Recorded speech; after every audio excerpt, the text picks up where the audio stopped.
Hi viewers. தமிழக வெற்றி கழகம் தளபதி விஜய் கட்சியின் முதல் மாநில மாநாடு அக்டோபர் 27 ஈவினிங் 6 மணிக்கு மேல நடக்க போகுது. இந்த முதல் மாநில மாநாட்டுடைய முன்னேற்பாடுகளை பத்தி தான் நம்ம இந்த வீடியோல பார்க்க போறோம். அது என்ன ஸ்பெஷல்? எல்லா கட்சியோடைய மாநாடும் நடக்குது. ஸோ அதுக்காக ஏன் இந்த தமிழக வெற்றி கழகத்தோடைய மாநாட்டை பத்தி மட்டும் இவ்வளோ பெருசா பேசுறீங்க எல்லாரும் அப்படின்னா அதுக்கு காரணம் இருக்கு. ஏன்னா இத்தனை ஆண்டுகால அரசியல்ல திராவிட கட்சிகள்னு சொல்லப்படுற திமுக, அதிமுக இந்த ரெண்டு கட்சிகள் தான் மாற்றி மாற்றி ஆட்சி அமைச்சிட்டு வராங்க.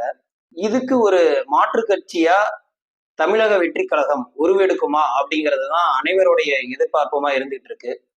இந்த மாநாட்டை நடத்துறதுக்காக தளபதி விஜய் அவர்கள் நிறைய பிரச்சனைகளை ஃபேஸ் பண்ணிக்கிட்டு இருக்காரு. அது ஆரம்பத்துல அவங்க ஒரு டேட்ல நாங்க மாநாடு நடத்துறோம்னு சொல்லிட்டு கேட்டாங்க. அந்த டேட்ல மாநாட்டை நடத்துறதுக்கு அனுமதி கிடைக்கல.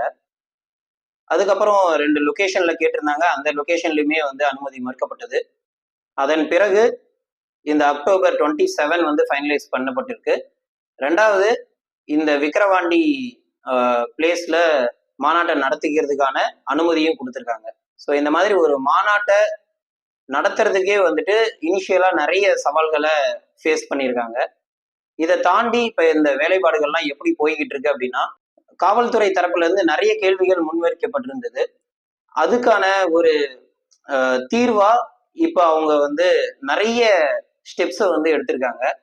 அதுல ஒண்ணு பாத்தீங்கன்னாக்கா விவிஐபி நிறுவனம் ஒண்ணு துபாயில இருக்கு.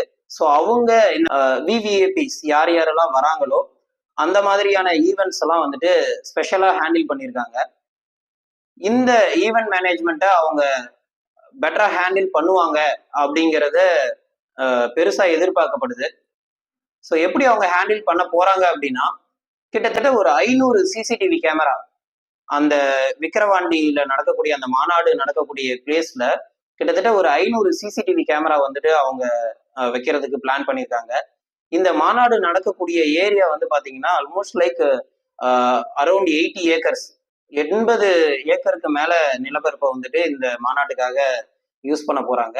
பிளஸ் 45 ஏக்கர் பார்க்கிங் ஃபெசிலிட்டிக்காக மட்டும் யூஸ் பண்றதா சொல்லியிருக்காங்க. ஸோ இந்த ஃபுல் ஏரியாவையும் கவர் பண்றதுக்காக கிட்டத்தட்ட 500 சிசிடிவி கேமராக்கள் பொருத்தப்பட போவதா சொல்லியிருக்காங்க. இரண்டாவது பாத்தீங்கன்னா தண்ணீர். ஸோ நமக்கு மெரினா பீச்ல நடந்த சம்பவம் தெரியும். ஸோ தண்ணி இல்லாம நிறைய பேர் தவிச்சாங்க. ஸோ அந்த ஒரு நிலை இங்க ஏற்பட்டக்கூடாதுங்கிறதுக்காக கிட்டத்தட்ட ஒரு 10 கிலோமீட்டர் தூரத்துக்கு தண்ணீர் குடிநீர் வைக்க போறோம் அப்படின்னு சொல்லியிருக்காங்க. ஸோ அது ஒரு நல்ல விஷயமா பார்க்கப்படுது. அதாவது மூன்றாவது 1.5 லட்சம் பேருக்கு மேல உட்கார்ற மாதிரி சேர் இருக்கைகள் அமைக்க போறதா சொல்லியிருக்காங்க. ஒருவேளை 1.5 லட்சத்துக்கு மேற்பட்டு வந்தாங்கன்னா எப்படி ஹேண்டில் பண்ணுவாங்கன்னு தெரியல. ஸோ அது நம்ம மாநாடு முடிஞ்சதுக்கு அப்புறம் தான் பார்க்க முடியும். இது தவிர மாநாட்டுடைய அமைப்பு எப்படி இருக்குன்னா, கிட்டத்தட்ட நம்ம தலைமைச் செயலகம் அமைப்பை ஃப்ரண்ட்ல என்ட்ரன்ஸ்ல உருவாக்க போறதா சொல்லியிருக்காங்க மாநாட்டுக்கு. ரெண்டாவது உள்ள என்ட்ராகும் போதே 100 அடிக்கு ஒரு கொடி கம்பம் அமைக்க போறதா சொல்லியிருக்காங்க. இந்த 100 அடிக்கான கொடி கம்பமுமே அந்த இடத்துல ஒரு 10 வருஷத்துக்கு அந்த இடத்த லீஸ்க்கு எடுத்திருக்கிறதா சொல்லியிருக்காங்க. பட் அது எந்த அளவுக்கு உண்மைன்னு தெரியல. இப்ப விஜய் இந்த மாநாட்டுக்கு உள்ள வருகை தரும்போதே இந்த கொடியை ஏற்றிட்டு தான் உள்ள வருவாரு. ஸோ 100 அடிக்கு இந்த கம்பம் தாங்கணுங்கிறதுக்காக பேஸ்மெண்ட்டும் நல்லா ஸ்ட்ராங்காவே போட்டுட்டு இருக்காங்க. இதுக்கப்புறம் உள்ள வந்ததுக்கு அப்புறமா இந்த மாநாட்டுடைய மேடை பாத்தீங்கன்னா 12 அடி உயரத்துக்கு அமைக்கப்பட்டிருக்கு.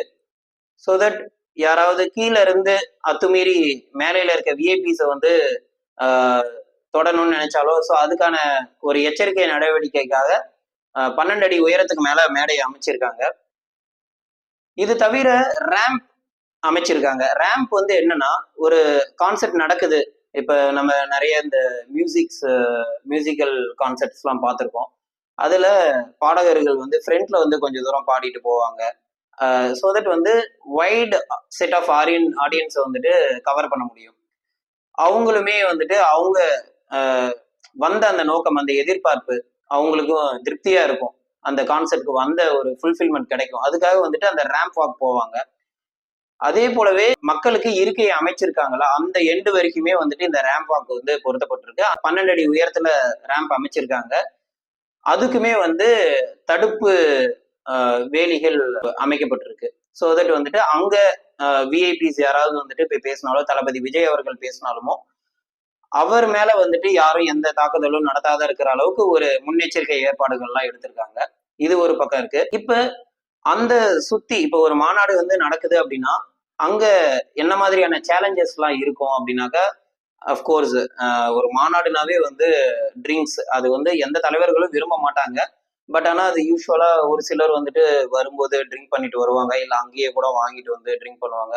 ஸோ இதை வந்து எந்த ஒரு எதையும் வந்து தவிர்க்க முடியாது. ஸோ இந்த மாதிரி ஒரு அன்கன்ட்ரோலபிளா யாராவது இருக்காங்க அப்படின்னா அதை ஹேண்டில் பண்றதுக்காகவும் வந்துட்டு முன்னெச்சரிக்கை ஏற்பாடுகள்லாம் வந்து காவல்துறை தரப்புல இருந்து எடுக்க சொல்லியிருக்காங்க.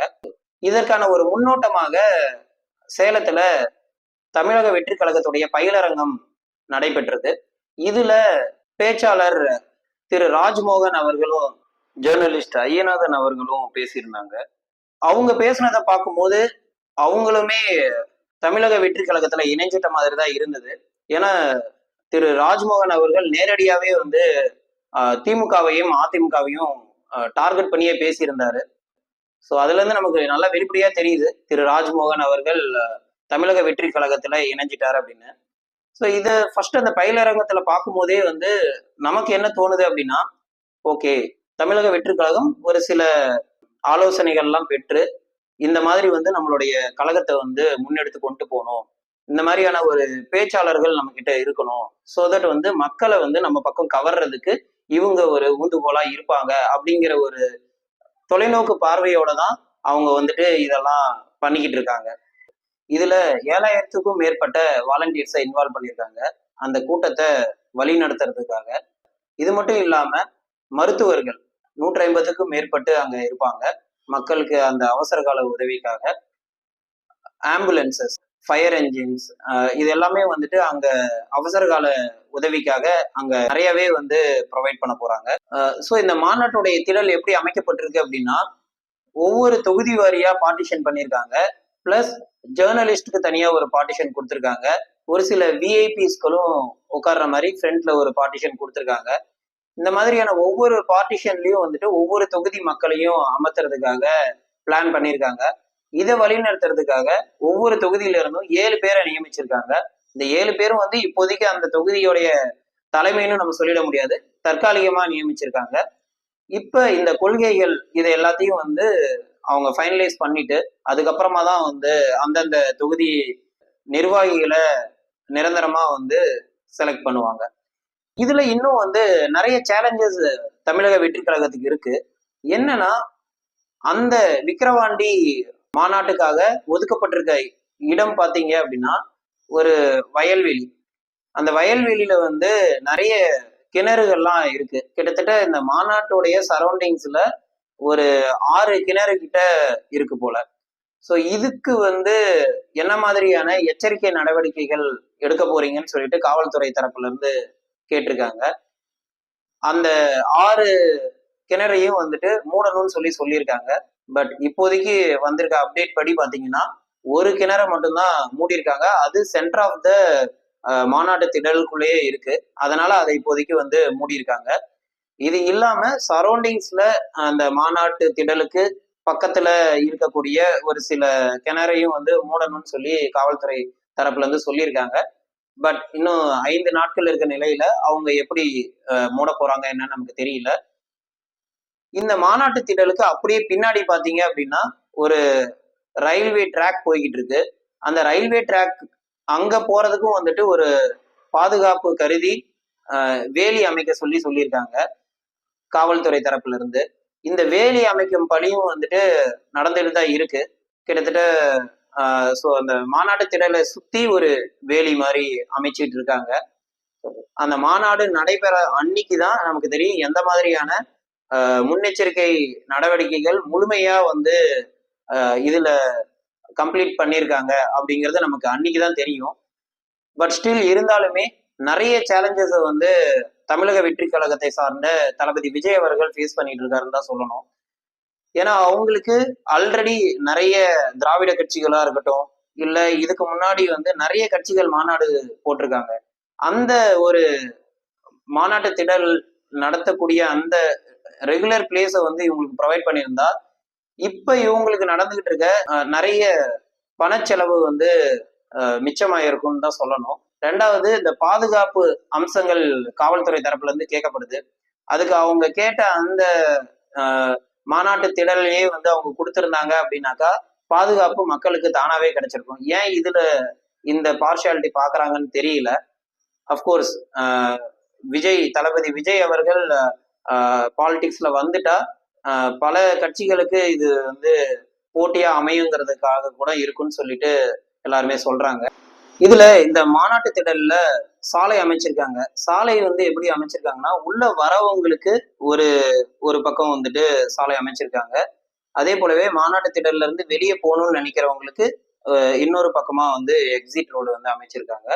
இது மட்டும் இல்லாம விஐபிஸ் ஸ்டேஜுக்கு போறாங்களா, ஸோ ஸ்டேஜுக்கு வந்துட்டு டைரக்டா வந்துட்டு என்ட்ரன்ஸ்ல இருந்து டைரக்டா ஒரு தனி ரோடு வந்து அமைச்சிருக்காங்க.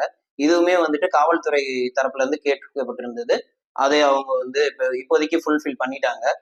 ஸோ இதுதான் வந்து மாநாட்டு திடலுடைய கரண்ட் ஸ்டேட்டஸ். இப்ப இதுல தமிழக வெற்றி கழகத்துடைய சேலஞ்சஸ் இன்னுமே வந்து அதிகமாயிட்டு தான் போகுது. என்னன்னா, பகுஜன் சமாஜ்வாதி கட்சி இருக்காங்கல்ல, அவங்க வந்துட்டு அவங்களுடைய கொடியில இருக்கக்கூடிய சின்னமும் வந்து யானை தான். ஸோ அவங்க எலெக்ஷன் கமிஷனுக்கு பெட்டிஷன் வச்சாங்க. அதாவது இந்த மாதிரி எங்களுடைய சின்னத்தை அவங்களுடைய கொடியில வச்சிருக்காங்க, அதை வந்து ரிமூவ் பண்ணணும் அப்படின்னு கேட்டாங்க. ஸோ எலெக்ஷன் கமிஷன் வந்து இன்னும் அவங்களுடைய கட்சி வந்துட்டு எலெக்ஷன் கமிஷன்ல இன்னும் ரெஜிஸ்டர் பண்ணப்படலை. ஸோ எங்களால எந்த ஆக்ஷன் எடுக்க முடியாதுன்னு சொல்லிட்டாங்க. இதையடுத்து வந்துட்டு அவங்க அந்த கட்சி சார்புல கோர்ட்ல பெட்டிஷன் ஃபைல் பண்ணியிருக்காங்க. ஸோ அது ரிலேட்டடா கோர்ட்ல இந்த கேஸை வந்து ஹேண்டில் பண்ற மாதிரி வரும்.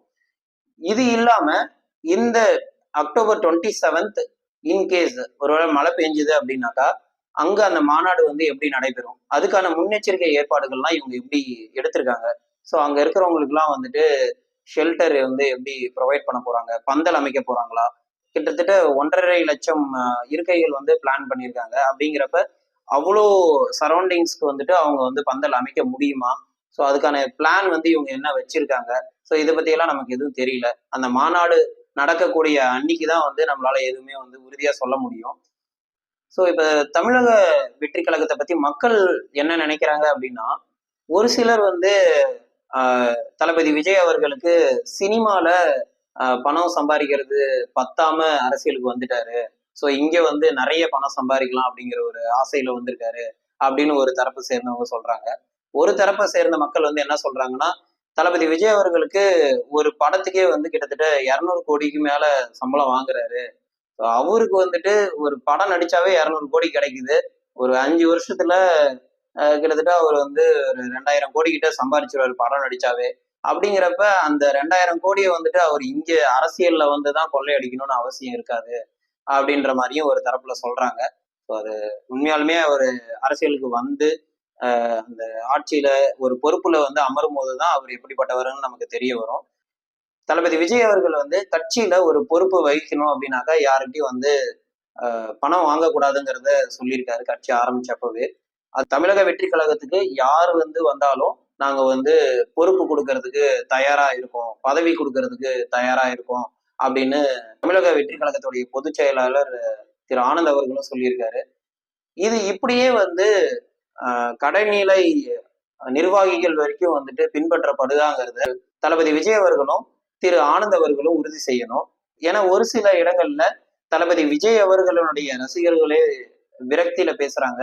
இந்த மாதிரி கட்சியில ஒரு பொறுப்பு வந்து கிடைக்கணும் அப்படின்னா பணம் வந்து கொடுங்க அப்படின்ற மாதிரி வந்து ஃபோர்ஸ் பண்றதாவும் வந்து ஒரு சில தகவல்கள் வெளியாகுது.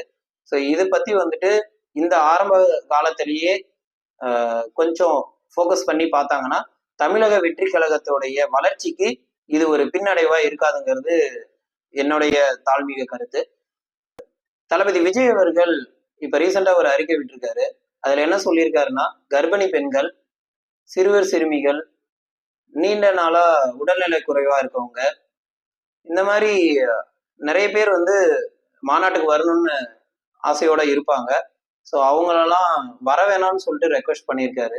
ஏன்னா இந்த மாநாட்டுக்கு நிறைய பேர் வருவாங்க அப்படிங்கிற எதிர்பார்ப்பு மேலும் மேலும் அதிகரிச்சுக்கிட்டே போகுது. எதனாலனா டெய்லி அங்க வீடியோஸ் எடுக்க போறாங்களா அந்த மாநாட்டுடைய முன்னேற்பாடு நடவடிக்கைகளை போய் பார்க்கறதுக்கு, இதை பார்க்கறதுக்காகவே வந்துட்டு நூற்றுக்கணக்கான பேர் போய் அங்க வீடியோ எடுக்கிறதுக்கு, போட்டோஸ் எடுக்கிறதுக்கு இந்த மாதிரி வந்து நூற்றுக்கணக்கான பேர் போறாங்க.